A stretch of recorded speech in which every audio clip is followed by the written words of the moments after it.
Оккупанты ударили по детям, есть пострадавшие. Результаты одной из самых жестоких атак российской армии.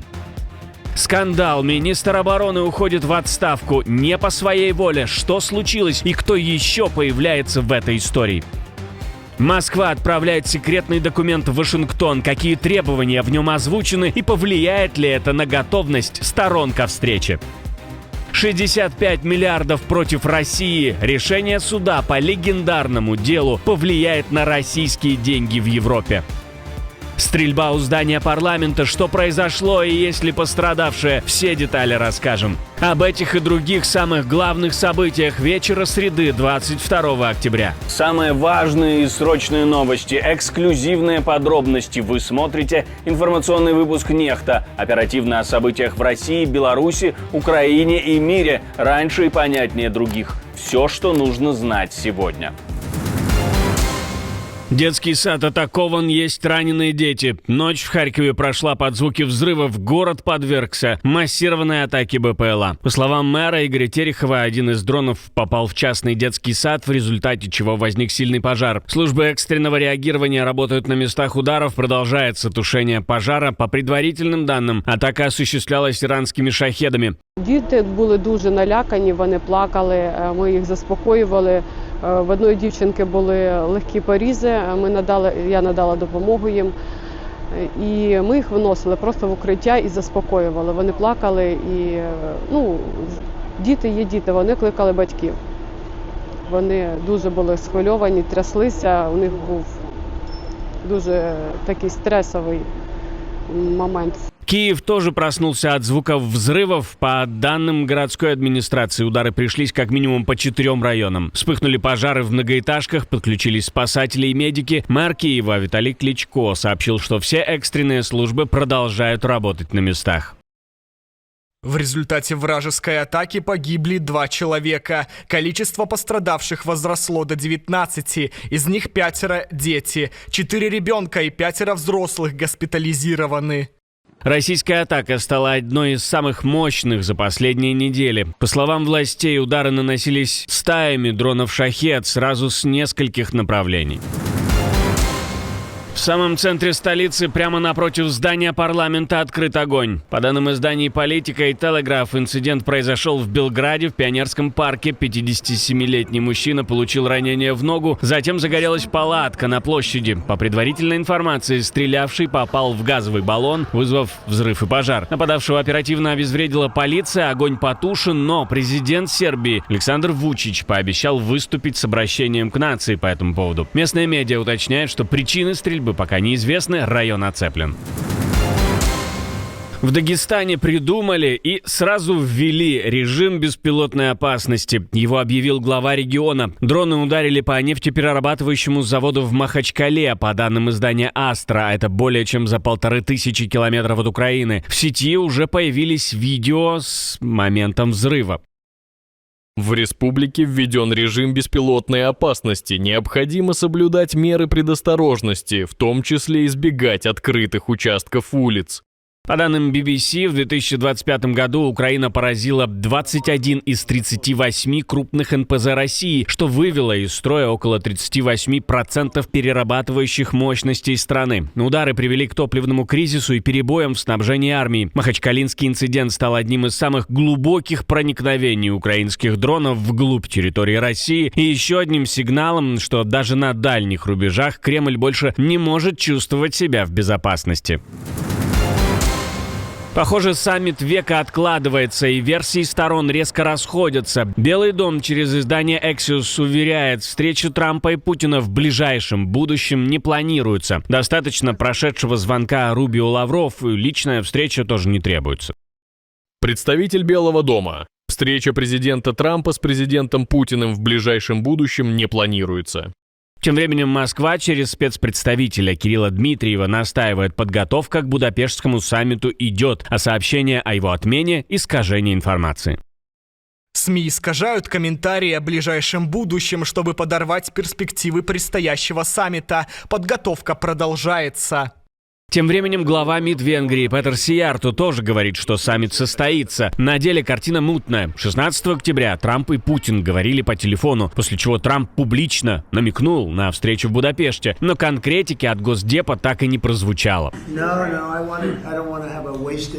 Нет, я не хочу тратить встречу впустую, и я не хочу терять время, так что посмотрим, что будет. Но мы уже заключили все эти отличные сделки, мирные соглашения, все они мирные соглашения, реальные договоренности, каждая из них. Но с этим случаем я сказал, идите на линию фронта, а потом отступите и возвращайтесь домой. Пусть все немного передохнут, ведь у вас две страны, которые убивают друг друга.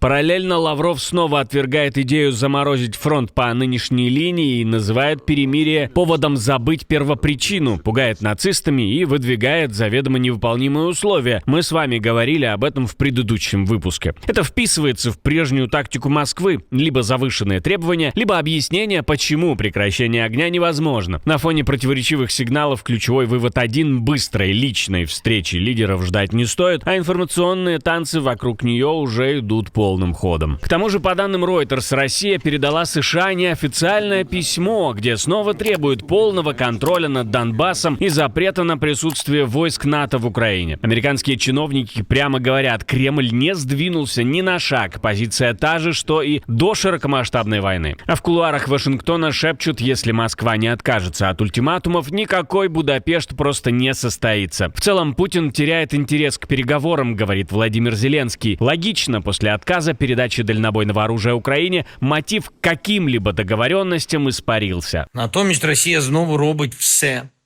щоб зіскочити з дипломатії. І як тільки питання далекобійності для нас, для України стало трохи далі, то майже автоматично Росія стала вже менш зацікавленою у дипломатії. Ми провели зустріч з президентом Сполучених Штатів Америки. Ми домовилися, що саме так спробуємо організувати діалог на лінії, яка є зараз. Саме таким був сигнал президента Трампа і його команді. Роберт Фицо шантажирует Брюссель. Словакия поддержит санкции против РФ, но на своих условиях. Премьер-министр заявил, что его страна согласится на 19-й пакет санкций против России только если в итоговые документы саммита ЕС будут включены требования Братиславы. Если теперь мы увидим те заключения, которые мы добились включить в финальный текст, я еще раз сегодня вечером все перечитаю, то, вероятно, сообщу канцлеру Мерцу, что мы согласны с 19-м пакетом санкций, который нас напрямую не затрагивает. Но это хороший инструмент для переговоров. Я не понимаю этот цирк. Перед вылетом на саммит он выступил в парламенте и сообщил, что Словакия уже добилась внесения своих формулировок в проект решений европейских лидеров. Подробности условий Фицо не раскрывает, но по данным словацких медиа речь идет о гарантиях для нацэкономики и исключениях в энергетической сфере.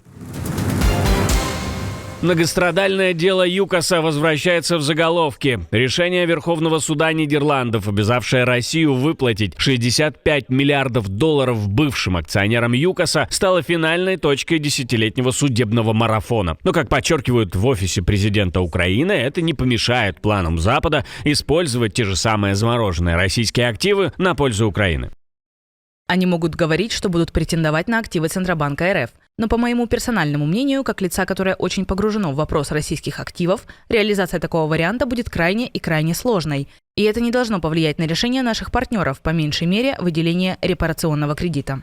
Напомним, 17 октября Верховный суд Нидерландов окончательно отклонил жалобу России по делу ЮКОСа. Это решение подтвердило, что Москва намеренно довела компанию до банкротства, нарушив международные обязательства. Теперь бывшие акционеры смогут искать активы РФ по всему миру. Но активы Центробанка — это священная корова международного права. Тронуть их смогут только в рамках репарации Украине, а не по искам бизнес-структур. Дело ЮКОСа — это громкий конфликт между российскими властями и нефтяной компанией ЮКОС, которую возглавлял миллиардер Михаил Ходорковский. В 2003 году его арестовали, компанию обвинили в неуплате налогов, уничтожили, а ее активы передали государству.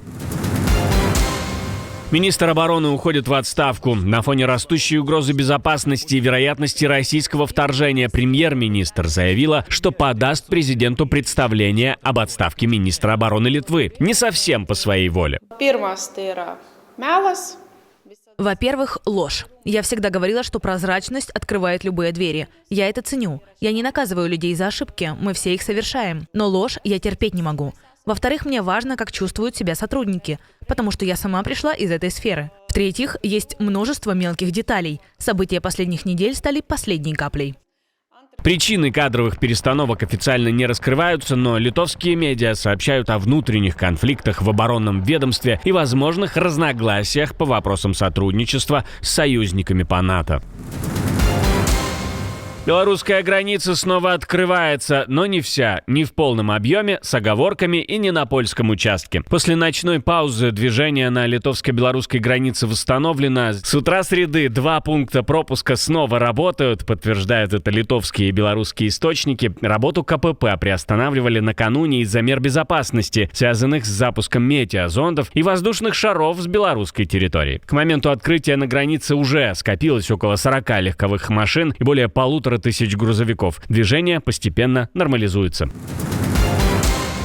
Европарламент присудил премию Сахарова белорусскому политзаключенному Анджею Почобуту. Журналист и активист Союза поляков Беларуси отбывает 8 лет колонии по обвинению в экстремизме и терроризме. Он стал лауреатом премии имени Андрея Сахарова за свободу мысли. Почобут – один из самых известных политзаключенных лукашенковского режима. Его арестовали в 2021 году за статьи, в которых он называл агрессию СССР против Польши агрессией и защищал права польского меньшинства. Суд проходил в закрытом формате, приговор – 8 лет строгого режима. Европарламент отметил его позицию как символ мужества, независимой журналистики и борьбы за свободу слова в Беларуси. Сейчас Почобут содержится в колонии номер 1 в Новополоцке. Его не допускают к переписке, не пускают родных, регулярно отправляют в ШИЗО, а состояние его здоровья ухудшается. Журналист весит 73 килограмма, страдает от давления и проблем со зрением. Станет ли международное признание первым шагом к освобождению Анджея Почобута? Надеюсь, мы скоро получим ответ на этот вопрос. Отдельное спасибо, что досмотрели до конца. Спасибо за ваше доверие. Жду развернутых комментариев, лайков и репостов. Это важно, чтобы нас становилось больше. На этом пока все. До новых встреч и хороших вам новостей.